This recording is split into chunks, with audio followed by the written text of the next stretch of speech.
was all clear and mowed every week by the Parks Department. Got overgrown and very wooded, and it's taken us 2 years, but we quit. So there are 88 acres up here now, but it was always a park, and in Abby King's will, she designates that nothing be done. What was their Part money of in? it. Right. Part of it.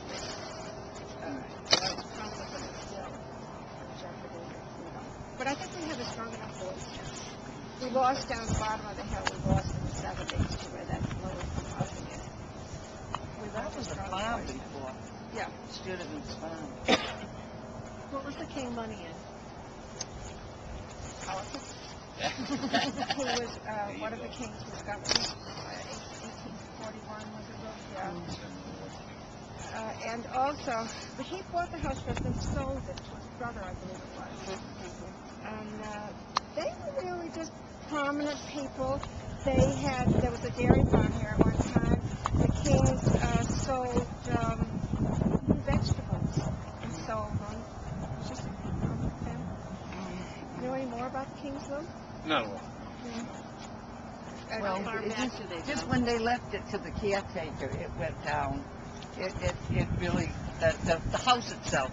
Well, what happened was Abby was the last one, and when she died, she left it to Miss Blackenberg. Yeah. But she was a poor lady, and she couldn't keep it up. But she said it from what I've read, the first Boy Scout troop. Oh, really? In the state, and my father was one of the Boy Scouts. Oh, my goodness. And she used to take them in because I got a picture in there of the homestead, and it was one of these, very high-end things. It was one of these buildings where, the house, and then they added, and then they added, and then they added to it. And the barns, and my dad used to tell me that they would go in and they would polish the ceremonial carriages. So they were all stored here. So, before we start. And how many people used to show up? 400? Oh, hundreds.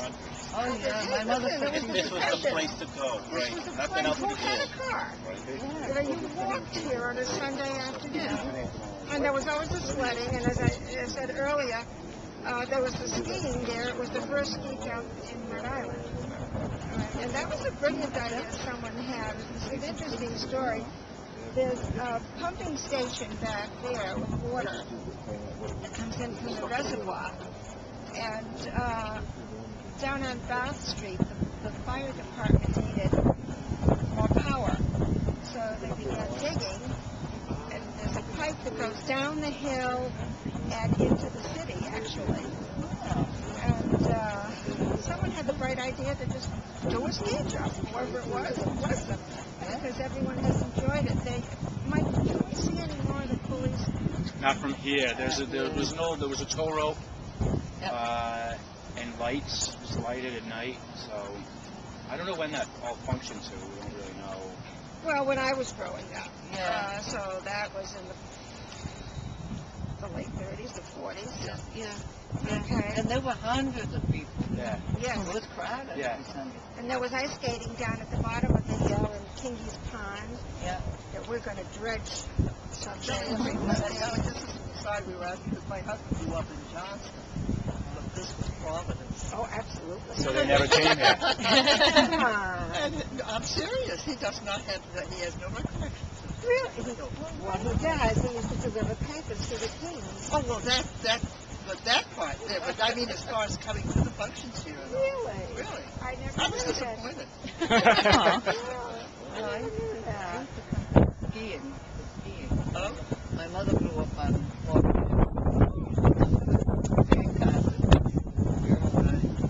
Once in a while, we'd have a movie. Don't ask me how they would drag a screen down there. To a movie, huh? Whoever went to the movies, who had the money to go. And they still do that. This past summer they had Johnny 3 or 4 outdoor movies Yeah, and it's still a popular sledding hill. Hundreds of people come here after a big snowstorm. I don't want to talk the sledding hill, but just down there. It's from the guardrail down, so Okay. it's Yeah. steep. Okay. Yeah. So they just slide right down. Okay. Yeah. Well, there are several. And that's part of There's the. some over to the there. Oh yeah, yeah, this whole area. You can still see the ski road. Down there and look up. Yeah. You can still see it. We had cleared, Mike worked with a crew a few years ago and cleared it, but it's gotten overgrown, and then the ATVs are still a menace. Yeah. Still come up, That's but too bad. in the spring, we have planned to put some barriers up. It's not as bad because the law has been changed because we did it. Okay, members Who of patrols our, this? Is it Providence or this DEM? is Providence. Yeah, Who that's owns the it? The Providence Park. No, I mean the patrols, because the problem we have up at Snakedown with the ATVs is DEM doesn't patrol it. They're in charge of it. Nobody else can go in there, and they just ride on with chainsaws on the back of them. You put a log across, they cut them open, right? Oh, So my there's an God. ATV problem up there, Yeah. and DEM doesn't patrol it. Yeah, because this is supposed to be patrolled by Providence Police and/or Providence Park Rangers, and they're barely ever here. So We do have some. we patrol it ourselves. Yeah. The NHC, and that's the only way that the ATV and the dirt bike Right. has been diminished. There's kind of a paintball problem, and the only solution we found is to have people here Yeah. to tell the kids mostly that you can't play paintball here, you can't ride an ATV here. And, it works in the sense that I haven't sent the same groups of Right. people doing either of those activities twice. I've never seen any of them that I've ever told, you can't do that here, don't come back here. I've never seen any of them back here, but there's new Yeah. crops of them. So, Yeah. but we got a DEM grant this grant from the DEM this past spring to do trail renovation work. So a lot of what you're going to see today, the fact that this is all so kind of tied up and the brush cut and everything, that's all that was on the part of the trail crew that we had working for about 12 weeks here over the fall.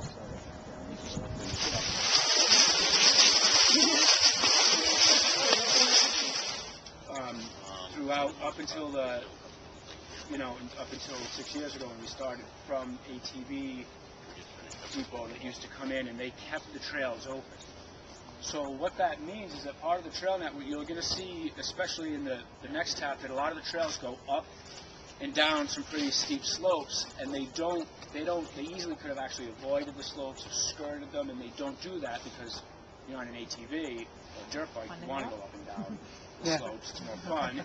So now we have a trail network that is a lot of fun on a dirt bike, and it's a real workout for walking. So part of our grant is that we're taking some of the trail sections and rerouting small sections to be a gentler grade, which is easier to walk and also a lot better for erosion, because the steep parts really erode pretty badly. And then superimpose them on more recent areas, and that's how we were able to identify some of the WPA paths. Yeah, and then the other paths that we'll see some of were date from the CCC. So some of those are stone lined, and even the paved with stones. But the trails that we've been on today are so far are not WPA. Yeah. And this is a little oasis. A lot of these cleared areas, our crews, okay, our paid crews,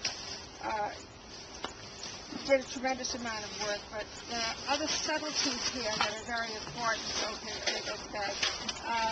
And it was Providence College. We have had, for the past 5 years, it grew from about 40 or 50 kids, right, Mike, to the last 3 years where we've had the equivalent of about 400 students over a 3-day period.